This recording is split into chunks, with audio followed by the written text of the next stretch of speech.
Ce que toi tu appelles sagesse là, Dieu dit que c'est une folie. Pendant que toi, tu appelles folie ce que Dieu appelle sagesse. Autrement dit, entre les manières de voir et de faire de Dieu et ceux des hommes, les choses vont dans les sens contraires. Du coup, quand toi tu vas commencer à aller dans le sens contraire de la logique des hommes, tu vas t'aligner avec le sens de Dieu. Les hommes vont te trouver bizarre, étrange. Ils vont même te mettre en quarantaine. Mais lorsque tu vas commencer à produire les résultats de Dieu, ceux qui t'ont mis en quarantaine viendront vers toi. En ce moment-là, la sagesse de Dieu, qui était folie pour eux, deviendra une science qu'ils voudront chercher à comprendre. Et ça sera toi le professeur. La Bible dit, dans 1 Corinthiens 3, le verset 19, « Car la sagesse de ce monde est une folie devant Dieu. » Shalom, shalom, frères et sœurs, famille du café prophétique, bonjour, je suis heureux de vous retrouver aujourd'hui à notre rendez-vous du matin. Nous sommes au café prophétique. Je suis votre frère Todd Eli, frère du Christ, fils de Dieu le Père, dans le Fils unique Jésus-Christ, apôtre de l'Évangile. Mettons-nous en présence du Seigneur et adorons son saint nom, au nom du Père et du Fils et du Saint-Esprit. Amen.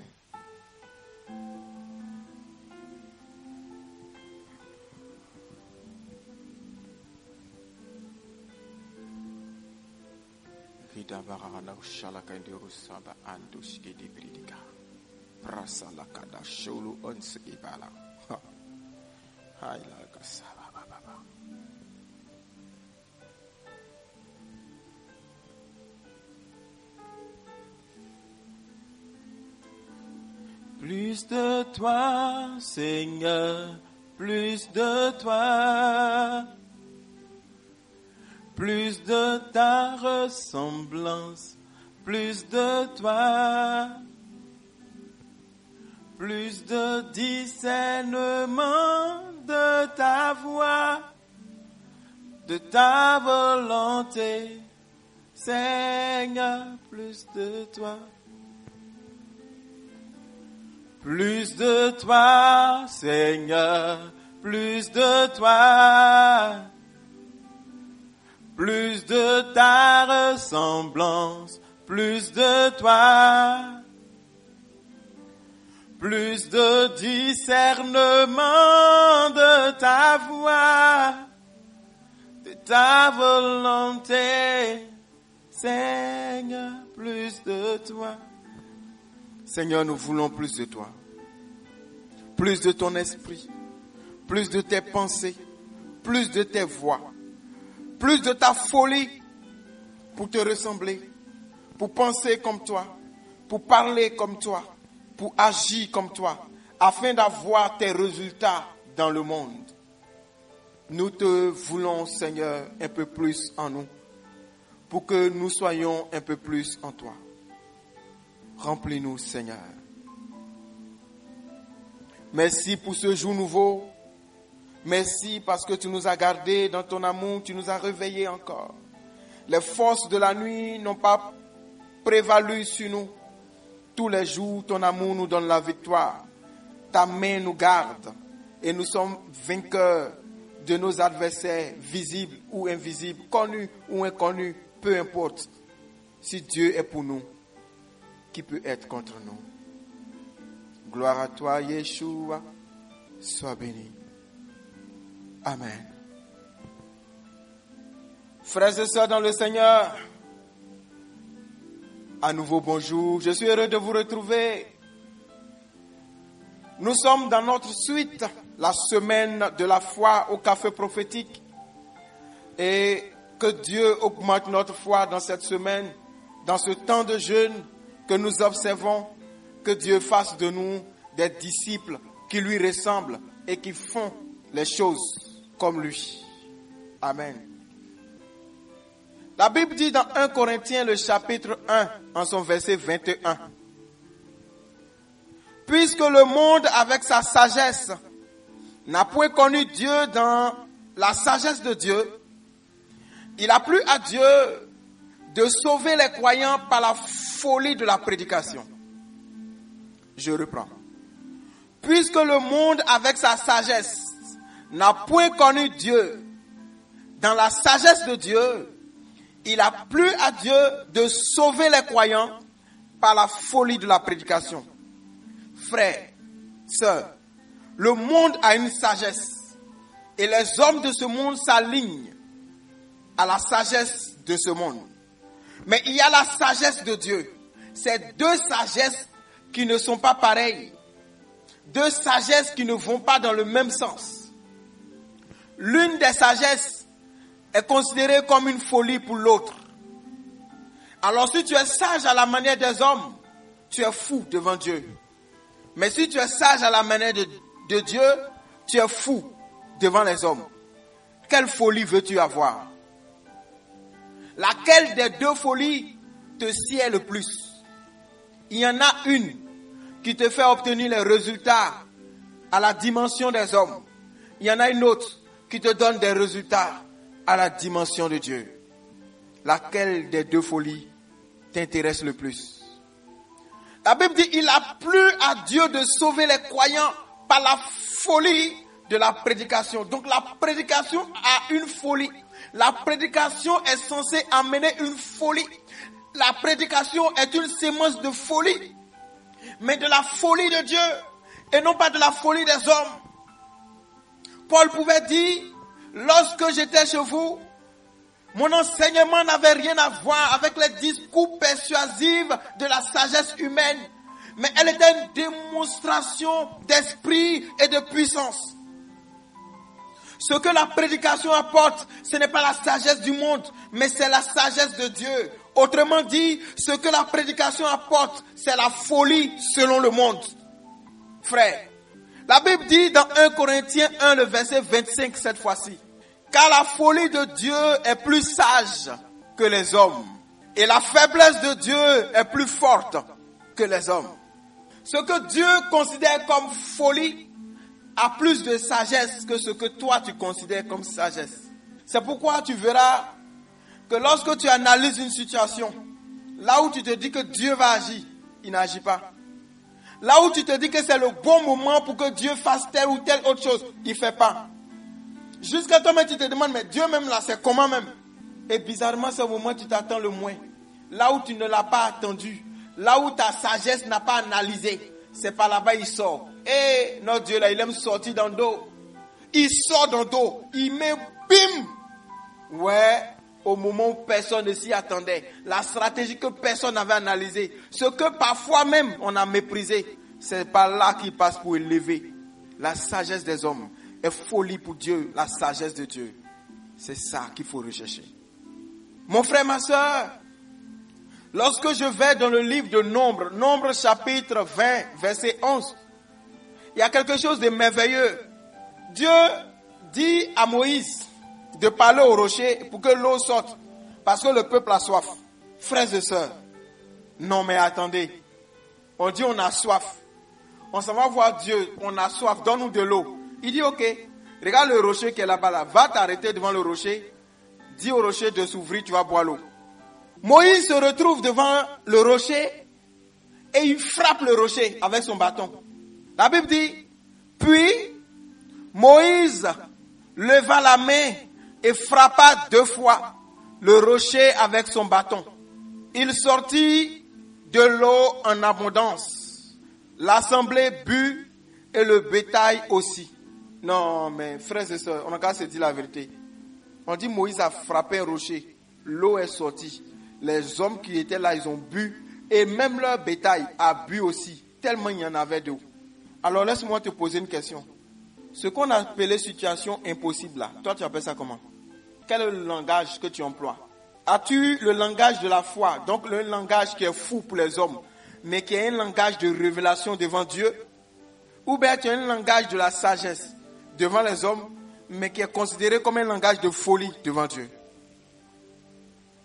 S'il est vrai que Dieu a permis que de l'eau jaillisse d'un rocher, alors de ton ventre considéré comme infertile, il jaillira des enfants et beaucoup d'enfants. Au nom de Jésus. Je veux donner une parole de connaissance. Il y a quelqu'un qui est malade des yeux. Il a des yeux, on va dire, des yeux secs. C'est-à-dire tes yeux ne sont pas humides. Le liquide qui est sur les yeux là, tu manques de ça. Si la personne entend, que la personne puisse rendre gloire à Dieu. Le liquide qui a sur les yeux, qui fait qu'on pleure de joie ou de tristesse, le liquide qui humidifie les yeux là, toi, tu manques de ce liquide là. Et pendant que tu m'entends, ferme tes yeux et écoute-moi simplement. Pendant que tes yeux sont fermés, c'est comme si tes yeux étaient comme un rocher dur. Je m'arrête devant ce rocher et je parle au nom de Jésus. Que le liquide vienne sur tes yeux et que ça vienne de manière abondante au nom de Jésus. Maintenant, que jaillisse de tes yeux ce liquide-là. J'appelle par le miracle créateur, au nom de Jésus, reçois le miracle. Que le miracle, que la guérison arrive au nom de Jésus au niveau de tes yeux. Merci Seigneur, parce que tes yeux commencent à te picoter un peu comme s'il y avait des petits grains de sable.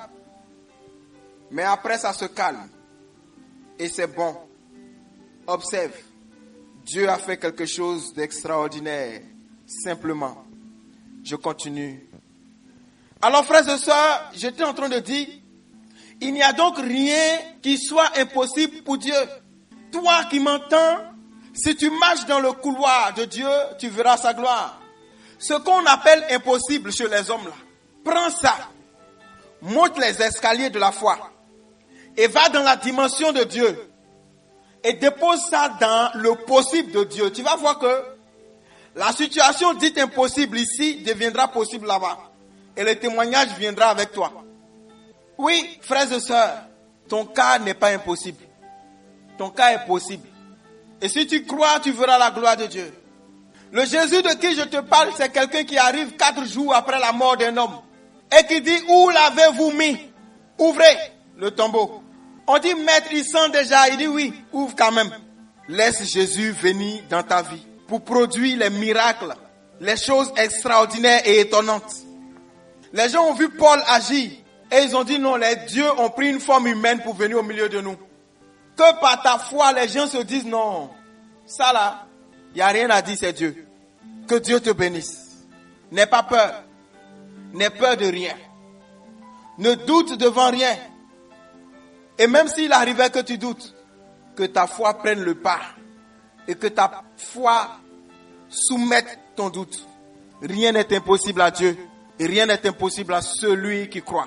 Alléluia. Seigneur, nous te bénissons. Nous te rendons la gloire. Je sais que tu peux tout. Je prie pour ton peuple ce matin. Je prie pour tes enfants aujourd'hui. Ouvre l'esprit de tes enfants à ta pensée. Redresse ce qui est tordu. Corrige ce qui est biaisé. Arrose ce qui a été déposé en terre. La Bible dit, si tu crois, si tu as dans ton cœur une foi aussi grande qu'une graine de sénévé, dans d'autres versions on dit graine de moutarde, tu peux dire à cette montagne, déplace-toi, jette-toi dans les mers et elle t'obéira. La montagne c'est quoi? C'est la difficulté. La montagne c'est la situation qui te dépasse. La montagne ici, c'est ce qui est costaud et qui ferme tout devant toi. Tu peux t'arrêter devant cette montagne et parler au nom de Jésus. Montagne qui te dresse devant moi, déplace-toi et va dans la mer. Prie avec moi. Père, je te remercie d'être mon Père. Oh Jésus, merci. Aujourd'hui, je sais que je ne suis pas n'importe qui. Je suis l'enfant d'un grand Dieu. Je te dis merci Seigneur. Parce que ce qui tue les autres ne peut pas me tuer. Ce qui n'a pas tué Jésus ne me tuera pas. Ce qui n'a pas manqué à Jésus ne me manquera pas. Ce qui n'a pas fait échouer Jésus ne me fera pas échouer. Ce qui n'a pas fait fuir Jésus ne me fera pas fuir. Parce que la Bible dit, Christ en moi, l'espérance de la gloire. Christ vit en moi. Christ est en moi. Je suis le temple de Dieu. Et il est assis dans mon cœur comme sur un trône. Et il règne. Merci Seigneur. Je viens aujourd'hui devant toi. Augmente ma foi, Seigneur. Et fais-moi passer de la normalité à l'excellence. Par ta grâce, je vois ce que les autres ne voient pas. Et je vois de manière précise la grâce et je la reconnais. Merci Seigneur.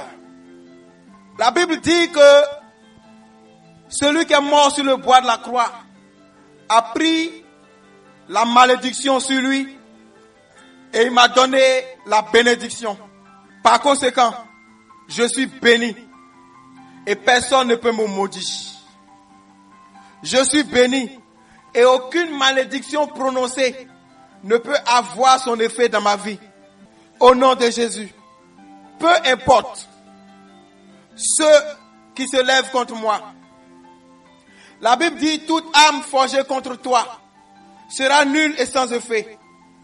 Alors peu importe leur nombre, peu importe leur pouvoir, peu importe ce qu'ils utilisent pour m'attaquer, cela est de nul effet au nom de Jésus. La Bible dit, ils te feront la guerre, mais ils ne te vaincront pas. Par conséquent, je déclare l'échec de tous mes poursuivants, comme Pharaon et son armée ont échoué dans les eaux de la mer morte.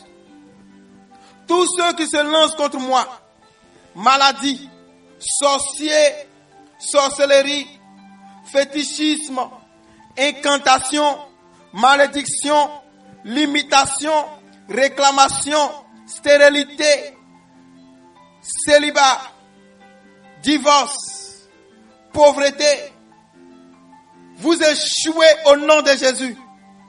Je suis vainqueur de vous parce que Christ a vaincu le monde. Au nom de Jésus, je me positionne sur la tour de la gloire. Je reçois la couronne et je règne avec Christ, dans le Christ, par le Christ. Gloire soit rendue à Dieu. Merci Seigneur. Merci Jésus. Je ne suis pas une personne normale. Je suis surnaturel. Je suis fils de Dieu. J'ai l'humilité du royaume au nom de Jésus. Je déclare sur ma vie que je suis une zone interdite. Je suis inattaquable, intouchable, instoppable au nom de Jésus. Imbattable au nom de Jésus. À jamais invaincu au nom de Jésus.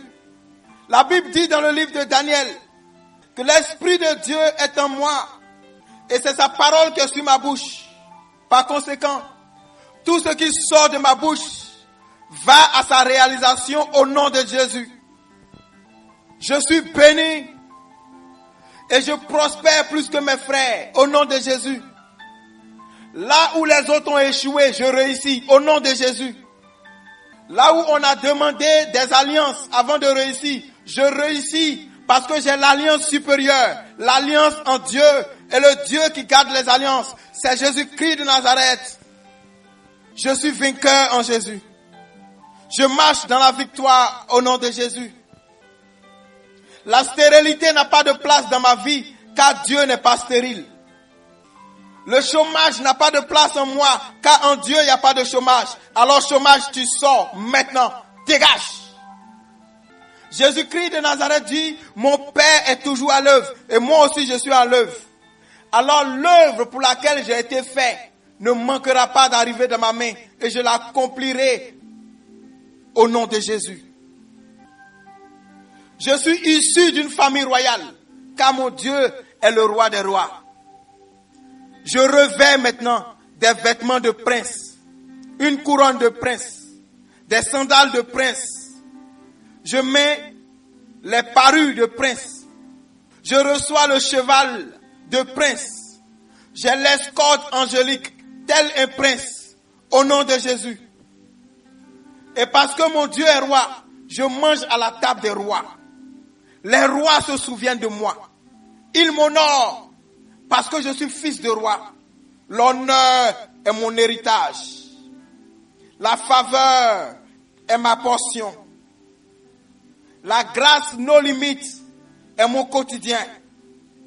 Car l'Éternel est mon Dieu. L'Éternel est mon berger, je ne manque de rien.